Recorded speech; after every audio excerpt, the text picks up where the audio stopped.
Saudi আরবে আসতে চান তাদের কাছে হাত জোর করে অনুরোধ করি, সৌদি আরবে আসবেন না আপনারা। প্রয়োজনে দেশে গার্মেন্টসে চাকরি করে খান, কারণ ওদের মনে কোনো মায়া নাই, এদের চোখে কোনো রক্ত নাই। ঠিক আছে? হ্যালো ভাই, আসসালামু আলাইকুম। সবাই কেমন আছেন? আমি সৌদি প্রবাসী, সবাই জানেন। আপনি আলহামদুলিল্লাহ কীরকম আছি আজকে আমার ভিডিওটা দেখলেই বুঝতে পারবেন যে আমি সৌদি আরবে 9 বছর যে বাসায় থাকি তাদের কাছে থেকেও আমি কেমন আছি, 9 বছর কীভাবে কাটাইছি। তো সাধারণ একটা আয়রন মেশিন 4 বছর ব্যবহার করছি। ঠিক আছে? তো 4 বছর একটা আয়রন মেশিন ব্যবহার করার পরে দিয়া মনে করেন 8 জন মানুষের কাপড় এই মেশিনটা দিয়ে আয়রন করি।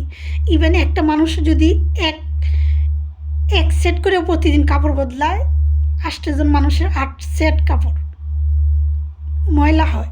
তো এরা তো এক সেট করে বদলায় না, এরা 3 সেট 4 সেট করে কাপড় বদলায়। তো একদিন পরে পরে আমি কাপড় ধুই, একদিন পরে পরে কাপড় ধুই। আমাদের দেশের বড় বালতি আছে, বড় ডাস্টবিনের ময়লা ফেলায় যে বালতি দেখেন, এরকম 2 বালতি কাপড় 3 বালতি কাপড় একদিন আয়রন করতে হয় একদিনে। আবার যদি আজকে আয়রন করতে শেষ করতে পারিনি কাপড়গুলো আয়রন করে, তো কালকে আবার জিজ্ঞাসা করবে, কিরে কালকে শেষ করছ না কি লেগে, কী কারণ? শুধু কি কাপড় আয়রন করি? ফাঁকি দিয়ে পাকঘরের কাজ আছে, পাক শাক আছে, খাওয়ালা আছে, আমারও নিজের একটু নামাজ পড়ি আলহামদুলিল্লাহ। তো এরপরে দিয়ে হিসাব করবে কি, আবার অন্য রুম টুম তো আছেই। তো এরপরে দিয়ে আমার হিসাব করে কৈফত চাইব, কিরে কালকে কাপড়গুলো আয়রন করে শেষ করস নেই কেন? ঠিক আছে? 3 বালতি 2 বালতি কাপড় কেন শেষ করি না সেটা কৈফত দিতে হয়। এমন একটা বাসায় আজকে 9 বছর কাটাইছি আলহামদুলিল্লাহ। আল্লাহর কাছে লাখো কোটি শুকরিয়া আদায় করি যে আল্লাহ পাক আমাকে এত ধৈর্য শক্তি দিছে। তো যেটা বলতে চাইছিলাম, 4 বছর ইউজ করার পরে দিয়ে, 4 বছর ব্যবহার করার পরে দিয়ে এত কাপড় আয়রন করার পরে দিয়ে একটা আয়রন মেশিন নষ্ট হয়ে গেছে গা। ঠিক আছে? তো এই মেশিনটা কেন নষ্ট হয়ে গেছে গা, এটার কৈফত আমার তাকে দিতে হয়েছে। ইভেন শুধু গায়ে হাত তোলার বাকি রাখছে, আয়রন মেশিনটা কেন নষ্ট হয়ে গেছে গা কৈফত তো নিচে, শুধু গায়ে হাত তোলার বাকি রাখছে। এই জন্য বলি যে সৌদি আরব মানুষের চোখে কোনো মায়া দয়া নেই। ঠিক আছে? ওদের চোখে কোনো মায়া দয়া নেই। বিশ্বাস করেন, ফ্যামিলির কাছে কখনো এগুলো বলি না, কারো কাছেই কখনো বলি নেই।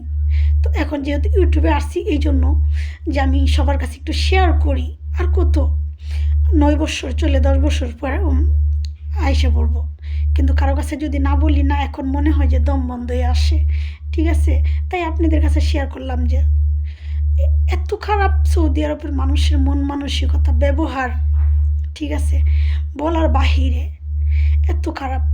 এমন কোনো সৌদি আরবের মানুষের বাসায় আমার একটা লাইট, আজকে বলি আমার রুমের একটা লাইট আজকে 1 বছর নষ্ট হয়ে গেছে। দেখতেছেন খুব কম লাইটে মোবাইলে আলো দিয়ে ভিডিওটা করতেছি, একদম লাইট কম।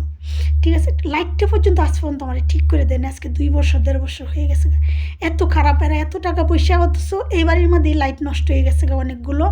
ওরা পুরুষ আইনে বাহির থেকে লাইট ঠিক করছে, লাইট বদলাইছে, কিন্তু আমার রুমের লাইটটা বদলানোর মতো বিবেক, মন মানসিকতা ওদের নেই। কত বড় খারাপ ব্যবহার, কত খারাপ মানুষ হলে এগুলো করতে পারে। ঠিক আছে? তো সবাই ভালো থাকবেন, আমার জন্য দোয়া করবেন, আল্লাহ পাক যেন আমাকে ধৈর্য শক্তি বাড়িয়ে দেন।